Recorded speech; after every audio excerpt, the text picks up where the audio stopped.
Started with like a little sound, and then we just start giggling. Every time, man. Okay. Hey, how's it going, guys? I'm Barry. And this is Colby. And this is Who Watches This?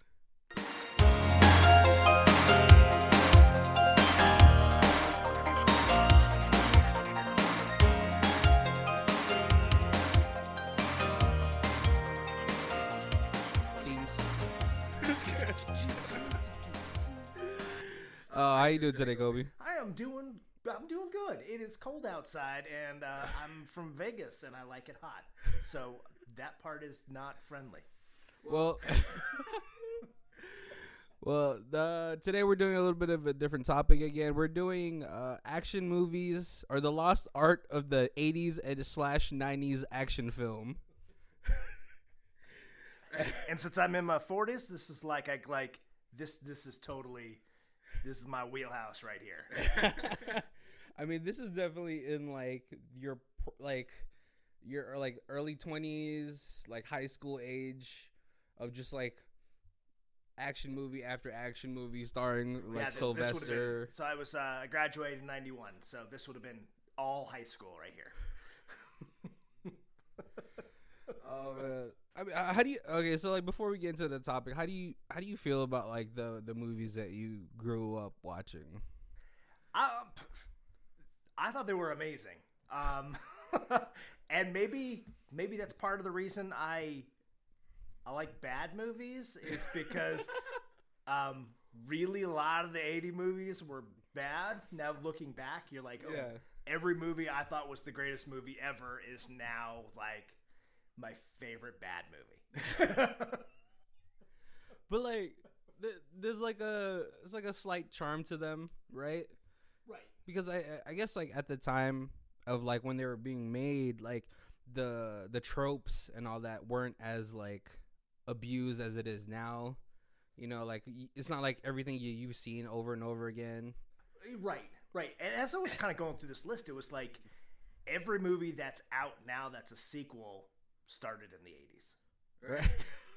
Everything they're remaking was originally from the 80s. Well, I know there's like a bunch of films like that, like, you know, for like the action films now that when they talk about it, it's always like sort of like they've taken like elements from like 80s films and 90s films and kind of incorporated into those films, like off the top, like John Wick. Oh yeah. Yeah, totally. You know, like I mean, the premise of that story is very like it's something that could be 80s. So 80s, yes. And then there's a new one that just popped up on Netflix called Polar. Oh yeah, exactly. And that is like you took John Wick and made it even more 80s. But like the premises for like those like sort of like action films, they're very simple and everything like that. It wasn't like overly dramatic or anything. It's just like one thing that sort of ticked them off and they just went on a rampage, right? Oh yeah.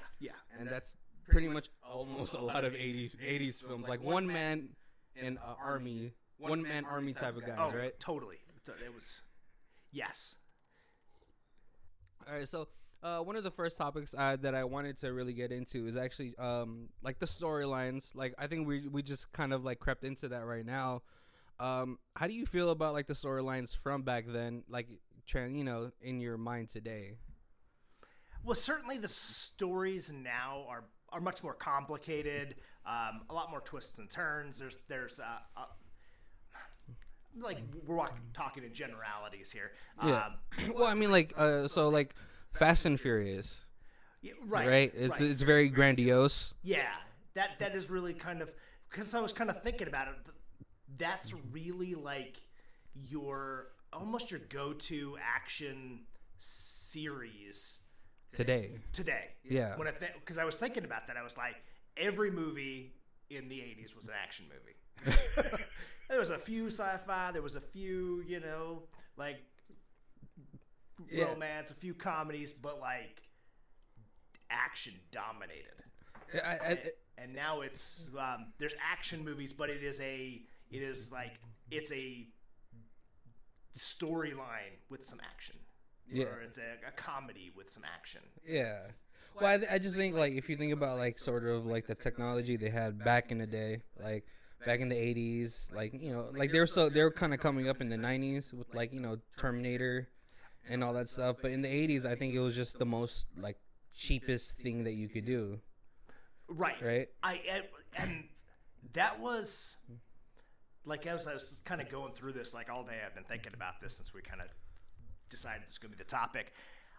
Like, the practical effects from the 80s. I mean, there was so much that was, like, over the top, but it was there was a cap because you could only make an explosion so big because you were using gas and whatever you were using. Yeah, you're using a real team. Yeah, blowing up real things. Right. Exactly. You couldn't make every building, you know, come like Superman.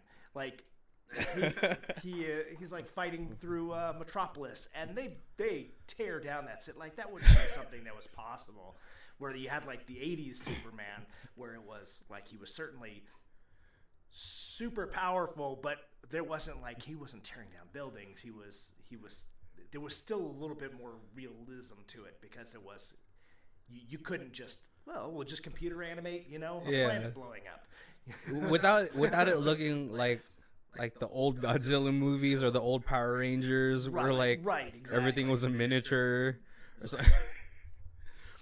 Yeah, so I mean, that's probably like the big reason why you get a couple of those movies, and actually you look back, and it's that little 3 minutes of that movie that they tried to do special effects in, where it wasn't just practical effects. Yeah, that's like doesn't stand the test of time, like Terminator.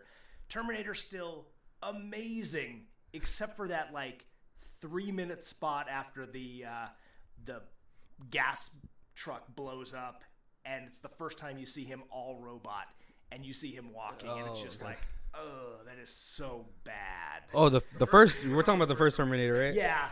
And then once they get into the machine shop, then it's all, like, bits and pieces of him. So it's an actual, like, skeleton that they built, and it's all practical again. Yeah. And so good.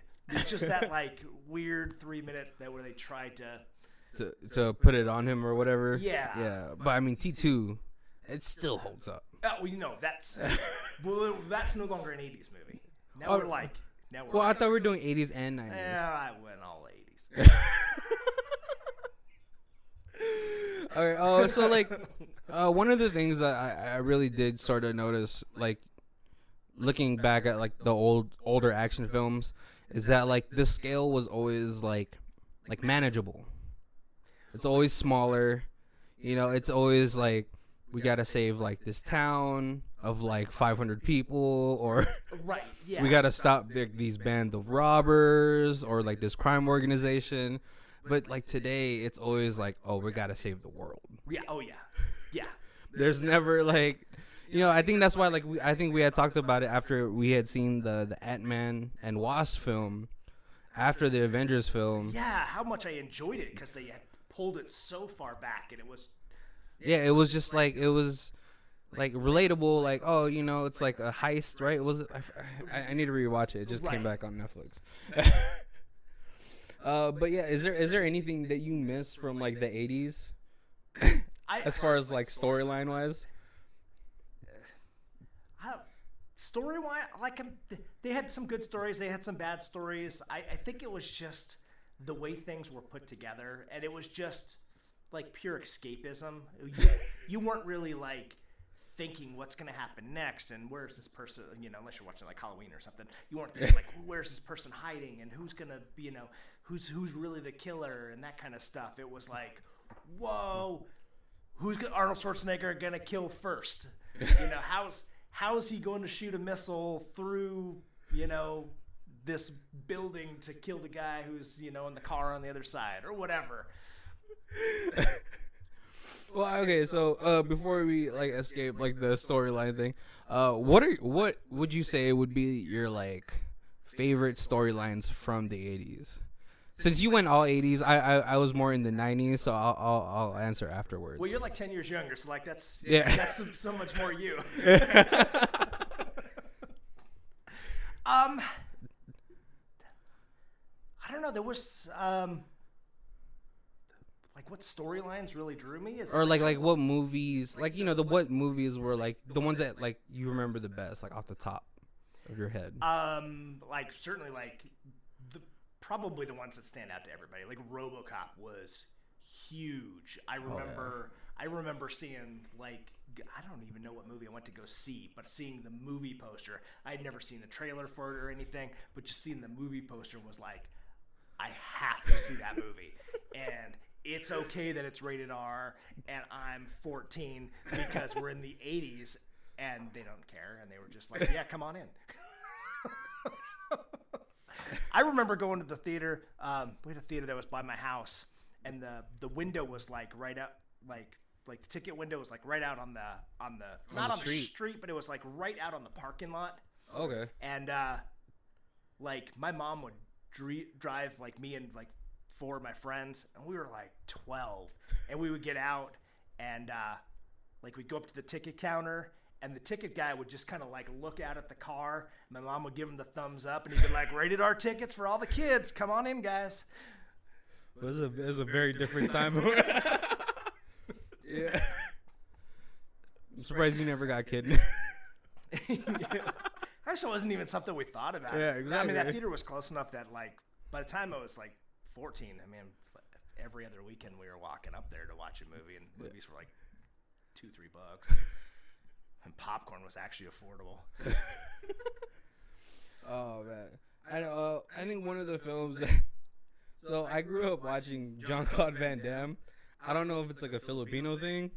Oh no, I definitely Bloodsport and kickboxing. Like his early ones were just they were definitely. I think it's just like for like it's like a really weird joke for like Filipinos that love Jean-Claude. I think it's just because he's so smooth.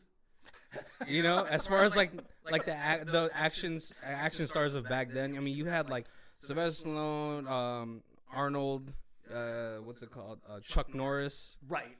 Steven Seagal, but they're like these really burly like type of dudes, you know. Yeah. But Jean-Claude was always just like he was like the little brother that got all the action, and I think Filipinos just gravitated towards that. But I think the one I always like. If I had to pick one Jean-Claude Van Damme movie, it'd be Universal Soldier. Oh, okay, yep. With Dolph Lundgren. Yep. That's actually the first time I've ever seen Dolph Lundgren. I didn't get to see him first as the Russian from Rocky IV. Right.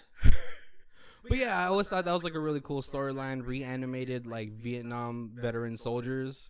Yeah. That were like, you know, they got like the super serum soldier, but like their body would overheat and all these crazy things. And I think because it was the first time that you like thought of like a cyborg and human mixed, but that like they actually had kind of did the little bit of scientific thinking about what could be the actual problems with these things. Yeah, so like that's always like one of the earliest action movies that I always look back to, and I was like, and it's my standard for action movies. Is this as good as Universal Soldier?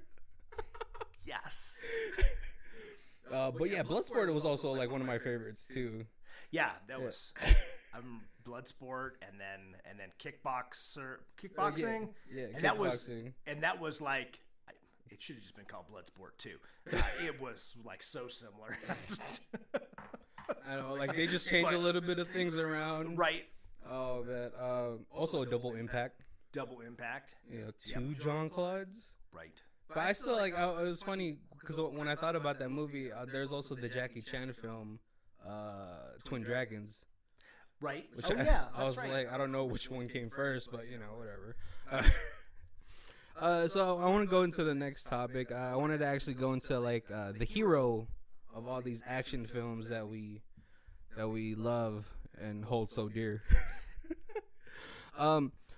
Like, so what do you feel like is different between like the heroes that we have in action films now versus the ones that we had then? I was kind of thinking about this kind of stuff too. Like the heroes then, kind of like you mentioned, burly. Like, I mean, you had Arnold Schwarzenegger, who was like the biggest guy on the block, and you had Sylvester Stallone, who was definitely had the body of like a boxer, for like Rocky, and you know, and Rambo, and that kind of stuff. They try to humanize them, and like you got Commando where like it's like Arnold, eating ice cream with his daughter, but it was still like he was still the obvious hero, and he was like bigger and better than everybody else, and prettier, and it was just and now they kind of like how like a good example is like you had your Roger Moore and your Sean Connery, who were like, to me, I always felt were like really pretty James Bonds. Oh yeah. And then and like they were definitely the most attractive people in the movie. They were the suavest. And then like you get to like the 2000s James Bond, and they've kind of really ruggeded him up a little bit. They made him more like secret agent cop instead of like super suave, Oh yeah, I think after they wanted to change after the Pierce Brosnan. Right. He was kind of the end of the Playboy 007s. Playboy. That's probably what I was looking for, not Pretty Boy. So I mean, I don't know. So for me, when I thought about it, like as far as like the heroes from back then, I just felt like I could care a little bit more about them, just because like they humanized them a little bit more. Like they had sometimes for the good ones, for the good action films, they had like a richer backstory to them, like Mel Gibson's character in Lethal Weapon. Oh right, yeah, the very first one, where he was sort of like crazy, but he was just wildly depressed about his wife like being dead. Yeah, Bruce Willis in Die Hard. Right. In the very first Die Hard, where he's just like a cop who like is trying to fix his relationship with his wife and his kid, and he just happened to be there. Right. Like it felt like you could relate more to like those heroes than you can of like anyone from the Fast and the Furious like franchise. Right. Yeah. Those are more like your dream character. Like, I wish I could drive a car like that, and I wish I could be, Yeah, I wish I could kick a missile to the side like The Rock.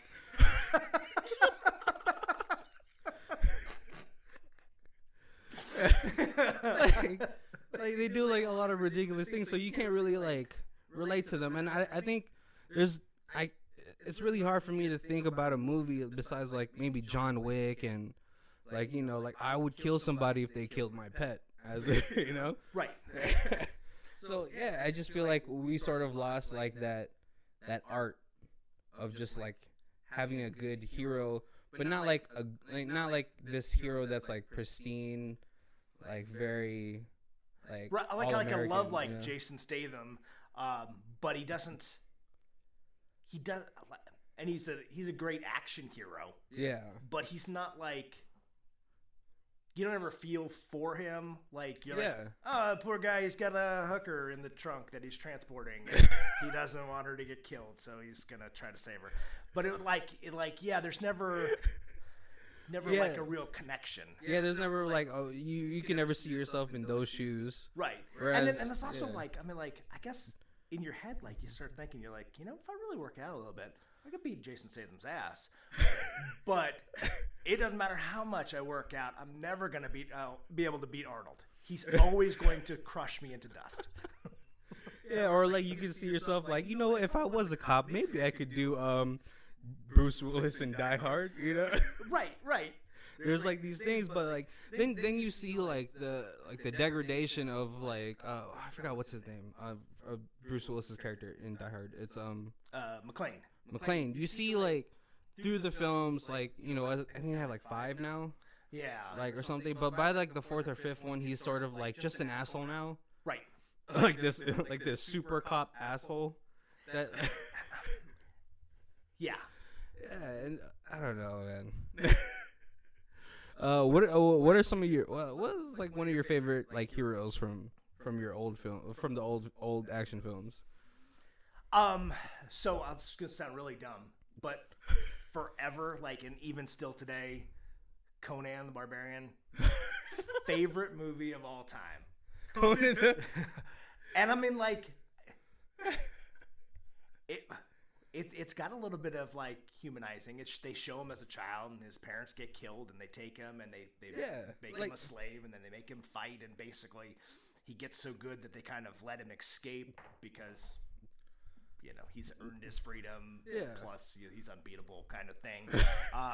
It's more that he's unbeatable than anything else.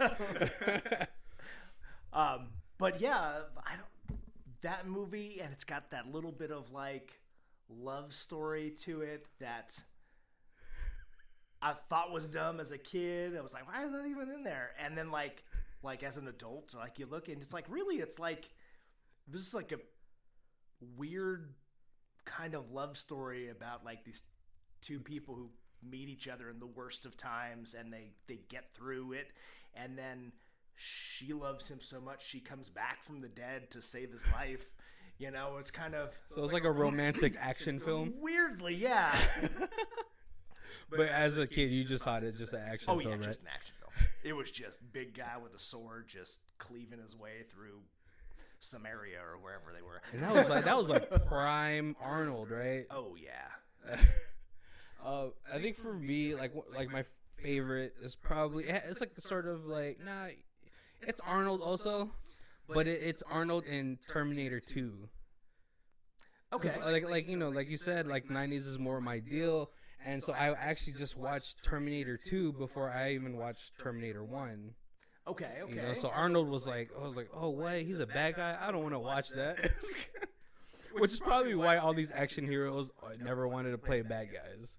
Right. But for me, it was just like, it was cool because like he was like this big ass robot that was trying to protect him, and he was like taking in his ideas with like the lingo and all that stuff. and just like one of the always like one of the action films that or action scenes that I'll always remember is when they go to the office where the guy worked, the guy who created the program Skynet. Oh, okay, yeah. And then they're storming into the building, and then the guy he's holding the explosion remote, and he's just like, I don't know how I can breathe. Hold this.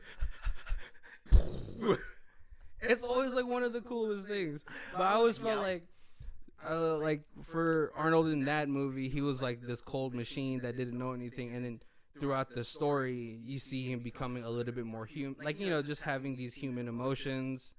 Well, maybe not that, but understanding human emotions. Right. Yeah. And then by the end, he's like, "Oh, I know why you cry." Like, I was like, "What?" That's so for the next topic, I do want to talk about action scenes for comparing now and then.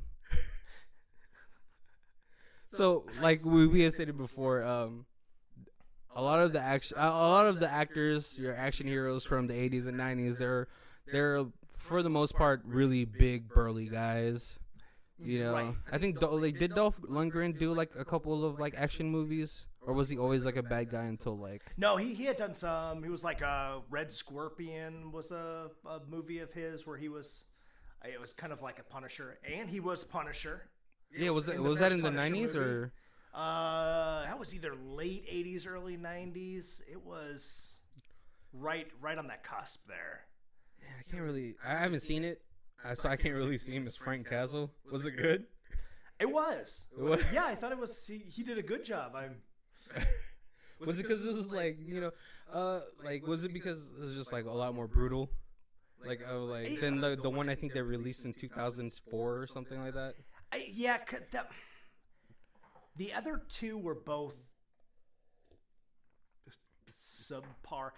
The 80s one was kind of like it was the best that they could do on the budget, and that was they had a couple names in there, and it was Dolph Lundgren, but it was just, I mean, at that time comic movies were pretty bad. I mean, you had like the Christopher Reeve Superman, and then you had the Michael Keaton Batman. My favorite. and then even that was before Marvel made good movies, and then they threw out like Punisher, and I was like, oh, that was entertaining. Marvel didn't have any skin in the game back then, right? But what's it called? Yeah. So how do you feel about like the action scenes, like comparing like the actors from then to now? It's tough. I mean, because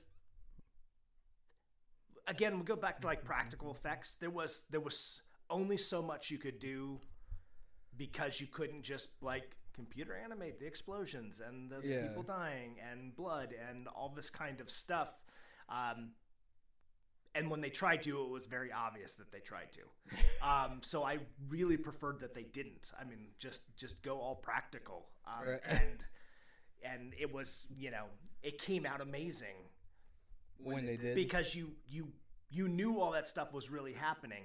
Now it's almost like you're playing a video game. More, it's none of that's happening. I mean, like I used to, even though the Jackie Chan movies from like 10 years ago are as exciting as they were 30 years ago. Yeah. I appreciated the ones 30 years ago so much more because he did all his own special effects. He did all his own stunts. There was no he was out there jumping from building to building. It wasn't, camera tricks and, Yeah. Well, I mean, like, but it's like you always gotta remember, like, China's like budget for the the films probably weren't as high. But even when he came here, I mean, I actually knew a guy who was on the, he was one of the dealers in Rush Hour. Oh, okay. For the one where. With Chris Tucker. With Chris Tucker, and they came to Vegas. Yeah. Or maybe Rush Hour Vegas. too. Maybe they went to. No, they went to Vegas. But the casino, and so I knew a dealer, and he was in the movie, and he was telling me like how upset Jackie Chan was when some of those extreme stunts they wouldn't let him do because they're like, no, you're in America now, and we have insurance, like we can't afford to have you get hurt, so we're gonna have some of your lookalikes step in and do these. And he's like, no, I can do these things. This is what I'm known for. Yeah. He's probably like, I could do them better. Right. Well, I mean, like, who else also is like there's Tom Cruise. Right. Like I think I don't know who was talking about him, but they had said that he was like America's closest version to Jackie Chan because he did all of his own stunts for the Mission Impossible movies. Right. And all that a stuff. lot of that stuff, yeah. And and it's really awesome because what's it called? With those, the shooting those action scenes with the actual actor, it just goes more smoothly. There's not as many cutaways or like weird angles to like cover up the face, right? Right. And you've seen that they've tried to do that in some movies and shows now where they try to make that like long take where like there's a fight scene where he's fighting 3 or 4 people and the camera won't cut for a whole minute. Oh yeah. Where 10 years ago you had a whole lot of that. Every 3 seconds was a slightly different angle, or you had the shaky cam where it looked like you were part of the fight, and it was jarring. Yeah, just because like it never gave you any moment to like concentrate on what's actually happening. You're constantly readjusting, and so do you feel like they did that a lot for back then? Like with the action scenes, I could see like some actors like trying to do most of their own scenes, like Mel Gibson in Lethal Weapon. I could kind of see doing right. Bruce Willis, Jean-Claude, but only because like Jean-Claude he actually did martial arts. Right. Like he actually had fight training. Right. Steven Seagal had fight training, and so he did a lot of his own stunts. He was the one that like. Okay, like I was friends with this family that owned a pizza place, and they were all from like straight from New York. Yeah. And man, Steven Seagal was their boy.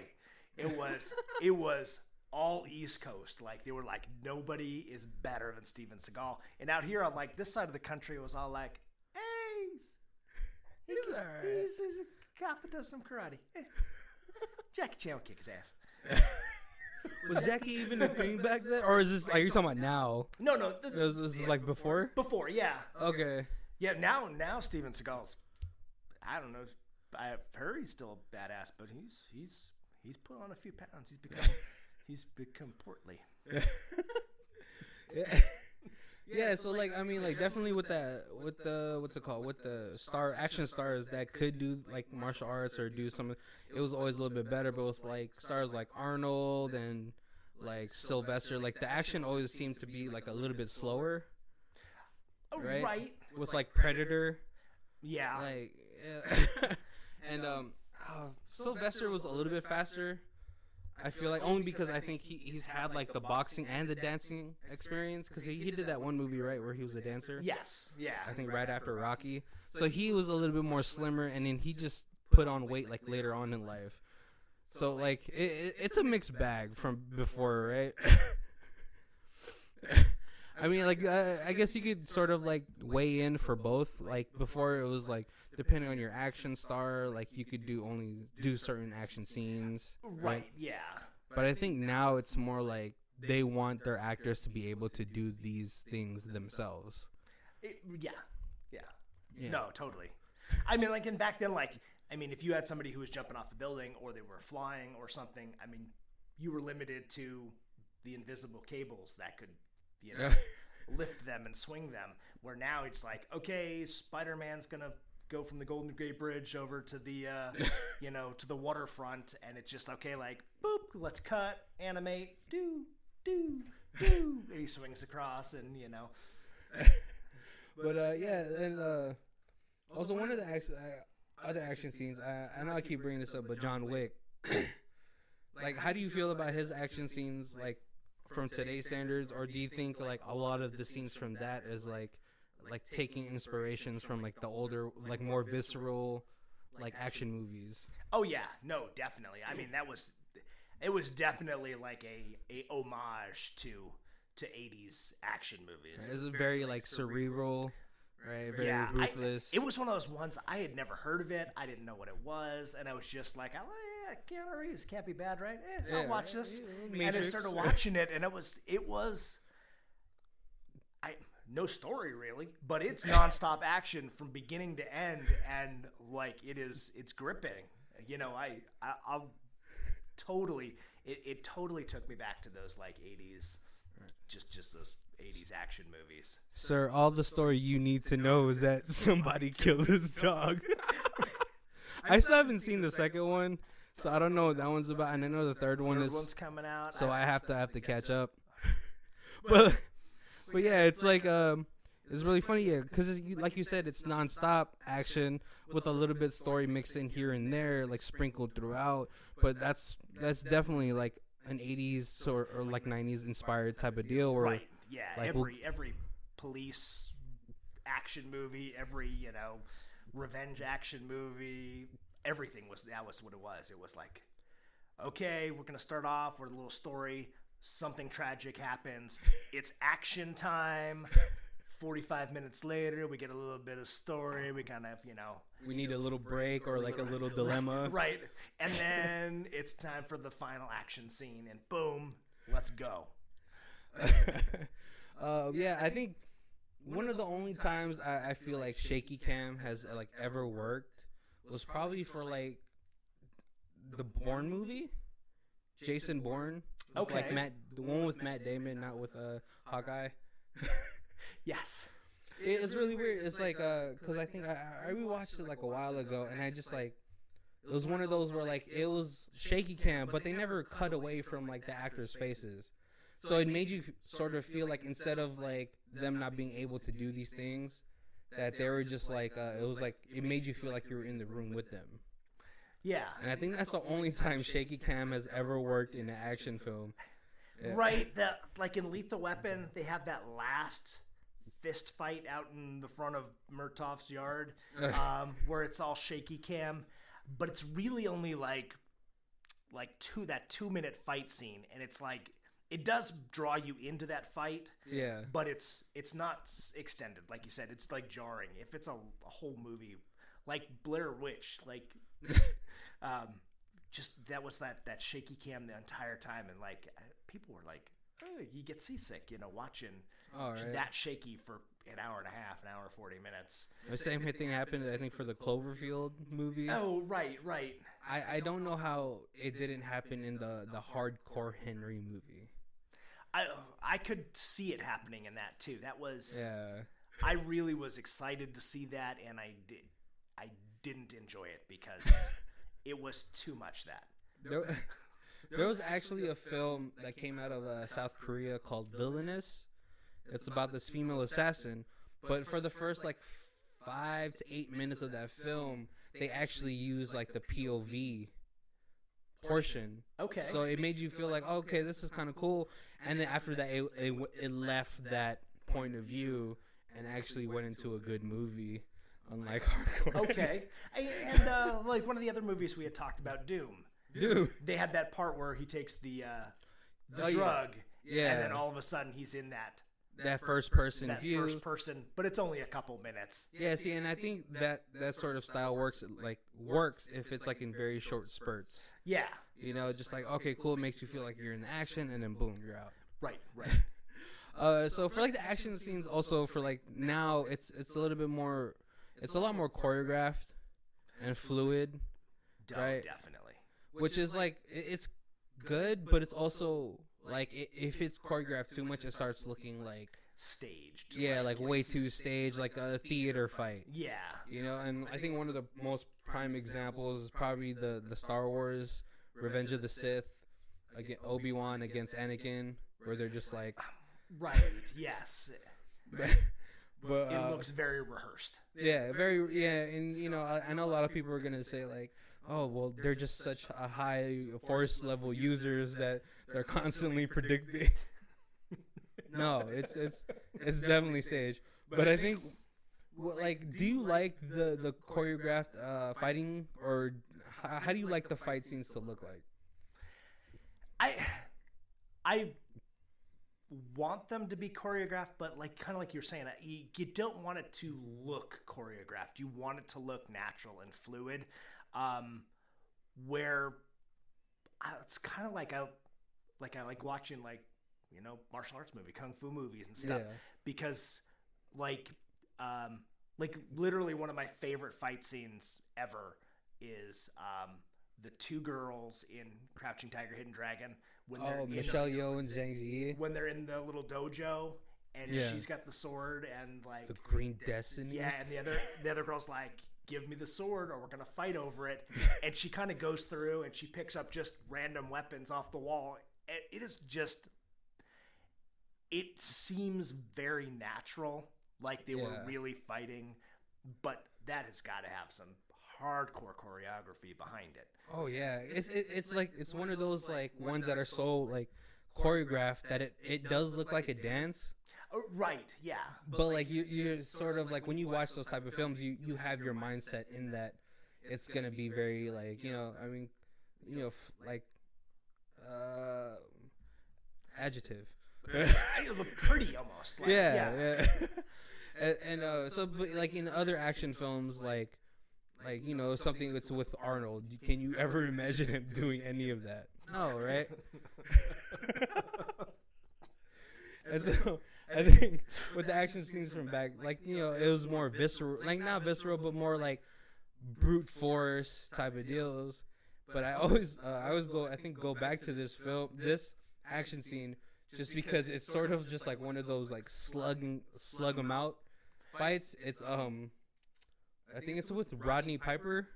Oh, Roddy Piper? Yeah, They Live, I think. Oh, yes.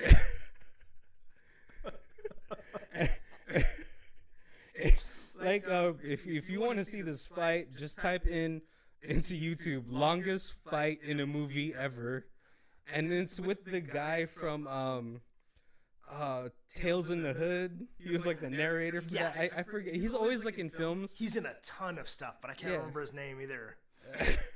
He's also he's also the voice for Master Chief from the Halo games. Oh, could be. Yeah, but like when I think about 80s action or like fighting scenes, it's sort of like the epitome of just like just hardcore, like just throwing haymakers. Yeah. Hey, like that's like when you watch it, that's how like two guys in the street would fight. Like there's no kung fu, there's no pretty, there's just that's just like two barnyard brawlers just swinging at each other. But here's a fun, interesting fact. Yeah. So if you are a fan of South Park, Yeah. Oh yeah, I know. there's that scene where they have cripple fight between Jimmy and Timmy. It is all choreography directly From that fight scene scene. by scene off that fight scene from They Live. I know. I think that's the only reason why I watched that movie. Because I had heard that, because I'd seen the South Park episode, and someone told me like, "Oh, that's a fight scene from a movie." And I was like, "What movie?" Because that was a long fucking fight scene. Right. And it was like, it's this movie with the wrestler, I think. And I was like, "Oh yeah, I'm gonna watch that movie." Oh yeah. No, I saw the movie in the theaters. But like that is definitely like the epitome of like American like fight scenes, and I think the ones who really sort of like popularized more of like choreography like fight scenes is probably like Steven Seagal and Jean-Claude Van Damme. Right. You know, I mean, like I know Bruce Lee, like he was like the guy that came to like America and really popularized like kung fu, but you know he sadly passed away like a lot earlier. So yeah, I definitely think Right, because he didn't make it into the 80s, right? He was 70s? I think or maybe early 80s. I think he died like 81 or 82 maybe. You know, but I think by then he went back to China to do like the movies how he wanted to. Right. But yeah, definitely I think it's definitely like Jean-Claude and Steven Seagal that really. And I guess Chuck Norris. I didn't really watch a lot of Chuck Norris movies. Okay, yeah. No, I watched a lot of Chuck Norris movies. And like he did Force and stuff like that. Yeah, and he did a lot of martial arts, so I'm pretty sure like he's also in there too. But like when did the insurgence of like American Ninja come into play? It was after. It was almost like Chuck Norris started it because he was the first who was like he's the first I can remember who was really a good martial art like action star. Well, he was like actually good at martial arts, and then he brought that into the movies. Yeah.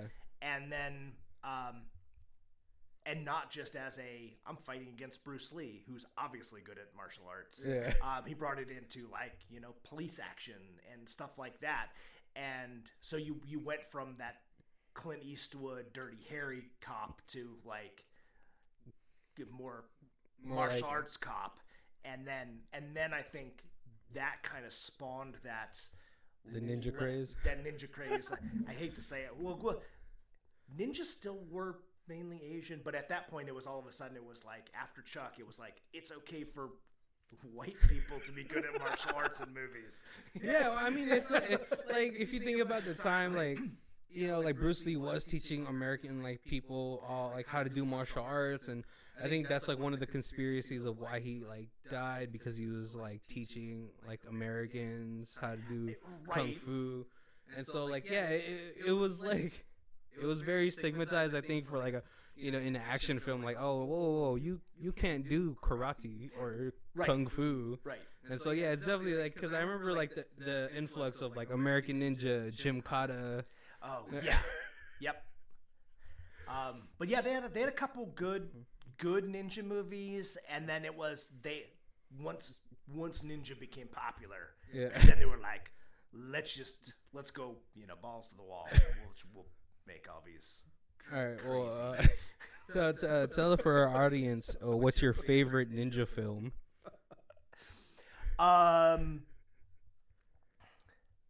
So Sho Kosugi is definitely like my favorite ninja actor. He was in like Enter the Ninja and Revenge of the Ninja and Ninja 3, and then I didn't see him for like a long time, and then he was like the master in Ninja Assassin. With the more recent one. Yeah.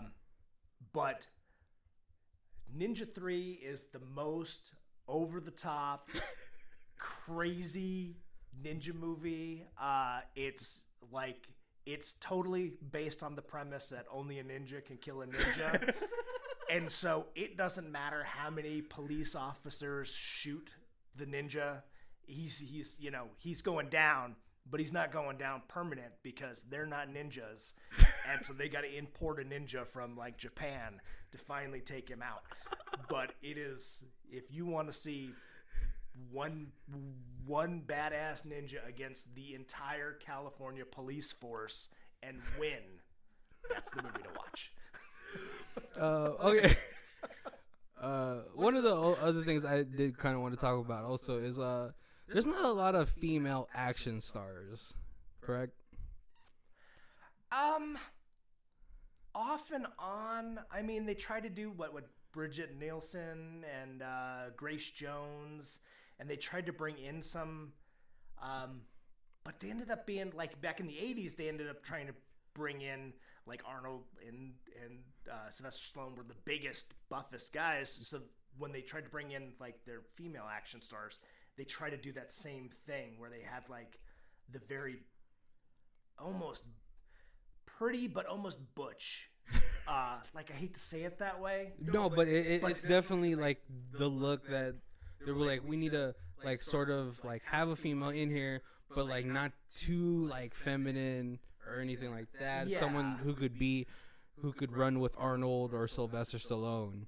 Is that like sort of like, yeah, that's the look that they're going for, right? But was there any like female, like, can you like remember off the top of your head? Or? I am trying to think. I mean, what they did, like a Red Sonja, which was kind of a Conan spinoff, but then Arnold was in that, even though he wasn't Conan, he was still in that. Okay. And because I could only think about one, and it's only because I always saw it at the VHS rental store. That dates me right there.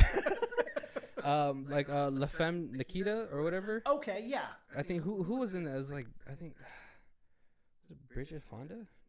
Yeah. Yes. Yeah. See, like that's like one of the only like action, like female action stars that I could really think of. But I always liked the female like action because it was more like it was less about like brute force and more about style. Right. With like how they kill people. You know what? Like you think about like if you think about like martial arts movies and stuff, you got more females because it wasn't necessarily like the girl versus this 6'7", 300-pound man. Yeah. Who's like bench pressing a truck tire. Asian martial art men are typically smaller. Yeah. You're 5'8", 5'9". You're a thinner build for like the faster moves and stuff. So then it didn't seem so ridiculous that a girl was able to beat somebody who was slightly bigger than her. Yeah. Where that if you have like, when you're having a 5'5" girl versus, some huge giant, it seems less plausible. Yeah. And I like there's more now, but then also the guy action stars have all kind of shrunk. We were kind of talking about that, the Jason Statham and stuff like that. Those aren't huge guys at all. Yeah, they're not big anymore. We want like these action stars that look like they can move and do things that we could never do. Right. Yeah. They actually made a joke about that in one of the Dolph Lundgren movies with Brandon Lee. And they were in there as a cop buddy pair. There was a movie. And what? I need to see this. And Brandon Lee makes the joke about how much faster and how much agile he is than Dolph Lundgren. And Dolph Lundgren's like, well, yeah, but I only have to hit him once. Yeah, but definitely. So like, I mean, definitely we do have a lot more like females being action stars, like the Kill Bill series with Uma Thurman. What's it called? Gal Gadot as Wonder Woman. I mean, we still don't have like a ton, you know, but like it's nice that we could think about like ones that have had like box office success. Like I think the Charlie's Angels films, E2, even that. Oh, yeah. With like Cameron Diaz, Drew Barrymore, Lucy Liu. But did you ever wish that you grew up with more like female action stars? I would have loved it, but it was like you just didn't really think about it. Yeah, I mean, even as I was kind of like making the list of like action stars, I have a list here of 15 people, and there's not a female on it because there just wasn't one that popped in my head. Like when you mentioned that, I was like, trying to go through your library. Through, yeah. Yeah, I definitely would like to see more. That'd be cool. Because I also feel like with the things that when they do things like the action scenes, it just looks cooler. Like, because they could do like a lot more things that like male action stars aren't really like used to doing, and it's usually more like espionage. It's very like sneaky or whatever. It's really cool, man.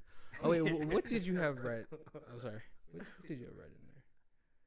So I was just kind of making lists of like all the movies, so that way once we started talking, I wasn't like, like, because we didn't touch on like on the lot, Indiana Jones trilogy. Oh yeah, we call it the trilogy because the later ones don't really count. Well, okay, so I did want to, and then okay, go ahead. No, go ahead. I was gonna say, and then like my favorite, like always been huge Kurt Russell fan. Oh, like Big Trouble in Little China and the Snake Plissken movies, and he did some serious action movies where he was like Soldier. Where he was, yeah, the soldier that basically got thrown away by the army, and he ended up. Yeah, he was just like his rival was like an Asian dude, right? I forgot his name. Yes. Right. Yes.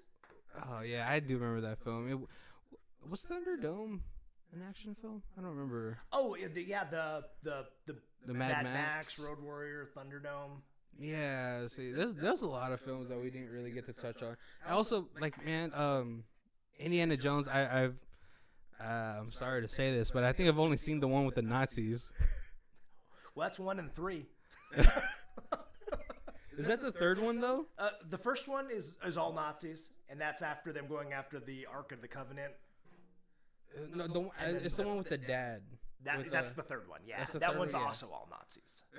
The second one, they kind of went and they were like going against like tribal Bushmen, and it was. Was it the Kalima one? Yeah, that was entertaining, but it fell off from definitely like fell. It had that. Oh, the sequel's not as good as the original. Yeah. The sequelitis. I mean, it was a good movie, but it certainly was steps behind the first one. What else do you have? What other movies else do you have in there?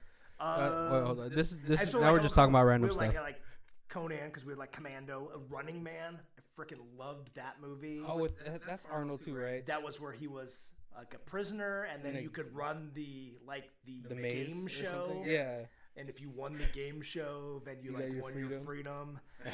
Conan, Terminator, Predator. We talked about all those. There was since we were going action movie, I was trying to stay away from like the Batman, the Star Wars, the Blade Runner, because those are sci-fi. Sci-fi. Like Total Recall would be sci-fi. Aliens like that. Yeah. We'd mentioned Tom Cruise and Top Gun. I mean, literally. Is Top Gun an action film? It is. Is it? I don't know, man. Because it's all like planes and shooting each other down and that kind of stuff. I'm like, and if you think about it, like, really, even though that's an 80s movie, they haven't done a dogfight, they tried airplane movie that's been better than that. Oh yeah, because they've tried. I think Stealth. Right, they've done a bunch. Yeah, to no avail. Yeah. It did not reach the levels of a homosexuality that Top Gun did. I mean, okay, I wouldn't say that, but that volleyball scene runs way too long. What was it, Val Kilmer and Tom Cruise? It's like, I think, like 5 minutes of just them playing volleyball? Yeah, in the little short shorts. And just got to throw something in there for the ladies. It is definitely the scene that all the women probably waited for. What else? What other movies? Oh, and we were talking about like how big movies were compared to like back then. They had to kind of make them smaller. Yeah. Red Dawn was a great action movie, and that one had some story about the Russians had hired the Cubans to kind of come in and try to take over. Yeah, who was the star in that? I know it was like pretty. So that was Swayze. Swayze was in that. Charlie Sheen was in it. Oh wow, like a young Charlie Sheen. Young Charlie Sheen. Was he the? Was that Josh Peck's character? I did not watch the new one. So, oh man, no, that one. Yeah, I think I remember watching it as a kid. I was like, oh, this is cool. Like, man, they're shooting people. Right. This is the dumbest thing ever. At the end of the trailer for the first one, when it first came out, the end of the trailer, the one guy holds his gun up and he yells, "Wolverines!" Because that was the name of their football team. And it was like all high school kids who kind of escaped up to the mountains and to kind of make this like rebellion. Yeah. Didn't realize the name of the movie was Red Dawn. And I was like, can't find, what's that movie Wolverines? You know, can't find that in the video store. See, I think, man, it was like pre-internet. Pre-internet, yeah. Oh wait. I think one action film we forgot to talk about that definitely just slipped my mind is Karate Kid. Oh yeah. Yeah. With I always forget his real name. Mr. Miyagi. Oh, Pat Morita. Yeah, right. And I remember watching that and thinking that was like a pretty, like, it was like, I guess if I had to say, it's more of like a sports movie than action, right? But it's action. Because the martial arts is in there. All over. Because it's action. It's a little love sports movie. It's got a little rom-com in there.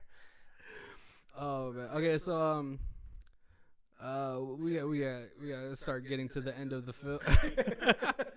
But is there anything like that you wish that they would still do in the movies today that they used to do?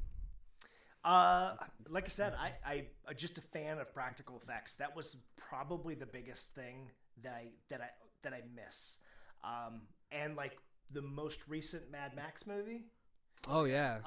That was almost all practical effects. Yeah, that's what made it good. And it blew me away. Yeah, I mean I love when you know that those people are doing those things. I mean, obviously you're not seeing the safety wires, and you know, there's you know all kinds of safety issues that are there that you're not seeing. But man, like to see those guys on those giant poles kind of dipping down and trying to pull the girl off the car. Oh yeah, as compared to, I mean, that would have been so easy to just CG in, but it wouldn't have been the same.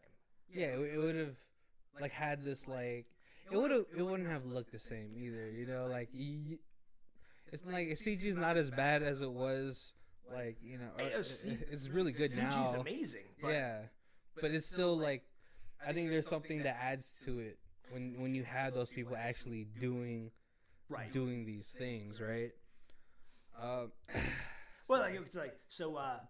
Like obviously, when you're in space and you're watching Star Wars and the spaceships are flying, once they digitally remastered that and they brought it up to like current standards, that space part so fantastic. Like it is like you're there. But on the other hand, they totally animated the girl who's singing in Jabba's palace. Oh, did they? And totally kills that scene for me. I loved that whole scene where there's the girl dancing and then they end up feeding her to the Rancor or whatever the thing is. Yeah. But it was all just people in costumes, and then when they redid it, they animated everything. And I didn't know that. It takes you out of it. Totally takes me out of it. it. Yeah, I think for me, it's probably just like making the heroes a little bit more like relatable. You know, right? Like giving them like a I can't like I said earlier, you can't really can't relate to like anybody from the Fast and the Furious movies. You can't. I don't know other action movies anymore, right? Like, but it's weird. You can't like any action film that I see that isn't John Wick.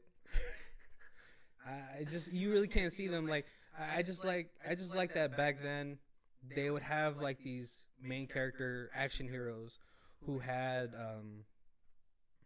who were like troubled. Right. You know, who had like problems, like everyday people problems, like alcoholism or depression. Right. And when they try to do that now, they try to make that problem too big. Yeah. Like overwhelming. Yeah, because like I think for Lethal Weapon, what's Mel Gibson's? I know you know. Riggs. Yeah, like when you see Riggs, you think he's just like this really crazy guy that's like acting out, but then you get this one scene where you find out why, or like how broken he is over it. Right. You know, or like in the Die Hard film, like the first, I think 20 minutes of it is him trying to get back in connection with his wife. Yeah, so like there's it's like got real heart. Yeah, it makes you like connect to them. So I really wish they would do that now. And you know, maybe get some dudes that aren't so pretty. Right? Jason Statham, like, I mean, he's not pretty, but like he's British, so like. You know. Oh yeah, I think one thing I did also I kind of forgot to talk about is action villains. Oh, that seems like that's a whole nother show. I know, yeah. I'm trying to go through it in my head right now. I'm like, nah, we're gonna be here for another 30 minutes. Yeah. So last thing that we're gonna do, Colby, top 3 action movies from the 80s/90s. So I already told you Conan. That's number one. That's number one. I love that movie. I've seen it 50 times. If I'm ever like, hey, Conan's on TV, I'll put it on and I'll be like, that'll be in the background. And then 45 minutes later, I'll be like, I'm still standing in front of the TV. I haven't even sat down.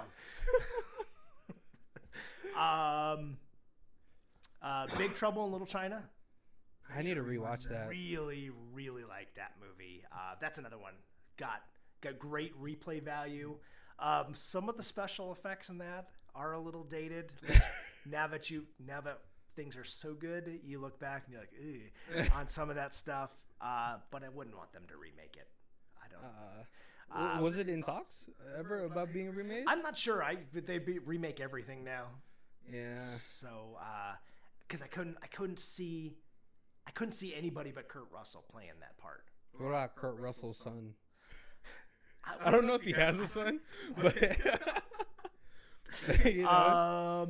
And then I don't know. It's tough. Like I really liked Red Dawn. I really liked like RoboCop. I mean, if we're going 80s, I mean, if we throw 90s in there, it's so bad. It's sci-fi, so I probably shouldn't count it. But freaking love Starship Troopers. Oh. That is like gold B movie material, because it's one of those films that's just like, you know, it's bad, but it's so bad, like it's so good, like it's so bad in a good way. And then if we like, I know it's a Western, and it's either late 80s or early 90s, but the other one I really like, it's probably because it's like really the first Western that wasn't a Clint Eastwood Western that I watched, Young Guns, with Emilio Estevez and Charlie Sheen and Lou Diamond Phillips. Man, yeah. I love that movie too. That's another one of those movies I could just, anytime it's on TV, I'll just sit down and watch it. Yeah. So the top for me is obviously number 1 is Universal Soldier. Right.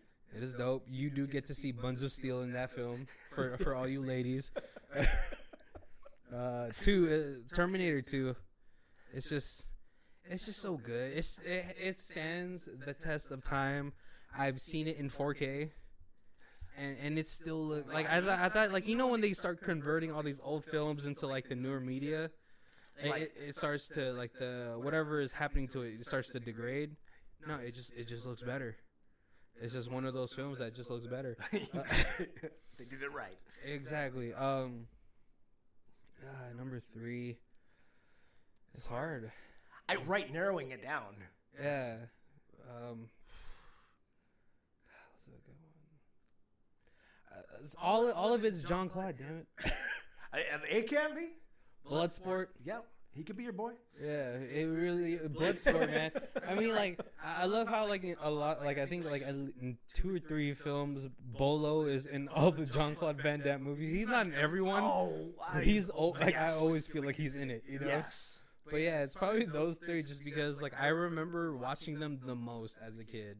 Like the scene in Bloodsport where he like does the splits and hits Bolo in the balls. Yep. Classic. Or like, you know, when his big American friend who got the guy from Revenge of the Nerds. Yeah, what was his name? I have no idea. No. Yeah, he gets messed up because he got too cocky.